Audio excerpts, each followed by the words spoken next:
Douglas Kennedy, vous êtes l'invité de la Galerne pour votre roman Cet instant-là, paru aux éditions Belfond. Vos romans sont tous des succès, vous savez raconter des histoires et la vie dans toute sa complexité. Thomas Nesbitt, votre narrateur, un écrivain quinquagénaire en instance de divorce, vous ressemble beaucoup. Et on a l'impression au fil de vos romans que vous puisez dans votre propre vie pour construire celle de vos personnages. Est-ce que c'est vraiment volontaire de votre part ? Je n'ai jamais écrit un roman à clé dans ma vie.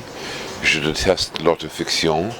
C'est vrai, j'utilise des choses personnelles. Thomas, il est écrivain américain, divorcé, qui vit dans le Maine.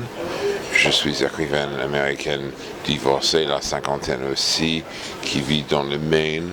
Il y a des aspects de mon enfance là-bas, mais le reste, c'est une invention. Je suis romancier, j'ai une imagination. Le truc pour moi, en fait, je trouve l'autofiction très paressue, parce que le sujet, c'est toujours le nombril. Ici, le sujet, c'est une grande histoire d'amour, aussi la guerre froide et le mur berlinois, qui est franchement le troisième personnage dans le récit. Thomas Nesbitt est soudain rattrapé par son passé. Souvent, le destin de vos personnages bascule, s'ensuit alors une descente aux enfers, comme si dans la vie, tout se payait. C'est comme ça que vous voyez les choses ? Oui, d'après mon expérience, en fait, dans la vie, l'avenir est très fragile et tu peux changer dans un instant. Tous mes romans sont une réflexion de ça. En même temps, la plupart du temps, même si des choses arrivent dans une vie après ça, c'est une question d'interprétation. Et aussi, d'après mon expérience, et surtout dans ce roman où un des thèmes, c'est en fait plusieurs de trahisons, la plus grande trahison, comme Thomas a compris, c'est la trahison contre soi-même. Bien sûr. D'ailleurs, effectivement, mensonge, trahison, culpabilité sont des thèmes récurrents de votre œuvre, d'une certaine façon. Et dans la vie aussi. Oui, c'est une vision très noire de l'existence. Je pense que c'est très réaliste. Ce n'est pas très cynique ou très acerbe. C'est très réaliste. Quand je parle avec tout le monde, quand je réfléchis de ma vie aussi. Ces thèmes sont constants. Ça, c'est la vie. L'idée d'un amour idéal, une vie idéale, c'est un conte de fées. Vos romans sont aussi ce qu'on appelle des romans d'atmosphère qui dressent un portrait social et politique de l'époque dans laquelle ils se déroulent. La poursuite du bonheur se déroulait en partie dans l'Amérique des années 50 sur fond de guerre froide et du macartisme. Avec cet instant-là, vous nous emmenez donc à Berlin en 1984, à l'époque du rideau de fer. Est-ce que vous vouliez donner une sorte d'écho à la poursuite du bonheur ou simplement confronter votre héros à une histoire avec un grand H qui n'est pas finalement la sienne? C'est une question intelligente.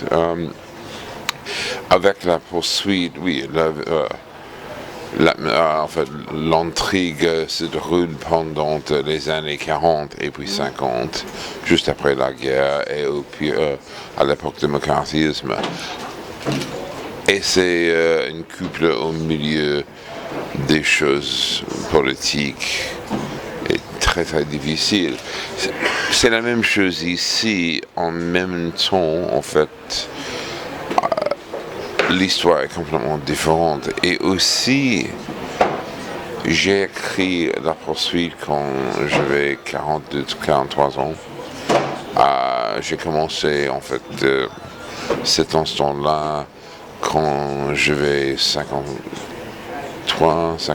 ans. Donc, 10 ans de différence, 10 ans de la vie, 10 ans des blessures, 10 ans des perceptions, 10 ans enfants sont plus âgés. Je pense que philosophiquement, ce roman est plus dense. Parce que surtout depuis, en fait, La femme du cinquième, mes romans ont un aspect très philosophique. Surtout avec Quitter le monde aussi, mais surtout avec cet instant-là. Un des thèmes constants dans cet instant-là, c'est l'idée d'humeur. Berlin était une ville divisée, Thomas et Persa sont un couple divisé, mais aussi pourquoi et comment on construit des murs tout le temps dans la vie intime. Vous écrivez, vous lisez. Y a-t-il un roman, un livre ou un auteur que vous souhaitez partager avec vos lecteurs? Pour moi, j'ai beaucoup d'auteurs préférés et je lis tout le temps. Ça c'est essentiel pour moi et aussi un plaisir constant, un des plaisirs de la vie de lire. C'est rare que j'allume la télé, par exemple. La fin de la liaison de Graham Greene m'a beaucoup marqué quand j'ai lu le roman pour la première fois, oh mon Dieu, il y a 30 ans, quand j'avais peut-être 26 ans, 30 ans, mon Dieu. C'est une histoire d'un écrivain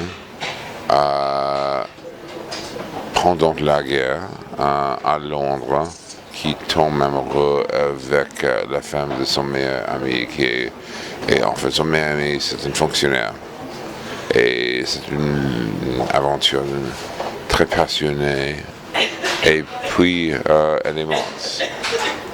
Le roman c'est très catholique parce que Graham Greene a converti à Oxford. Mais il était un catholique laïque aussi et complexe. Et pour moi, c'est une des grandes histoires d'amour parce que c'est une histoire d'amour assez triste aussi et glauque.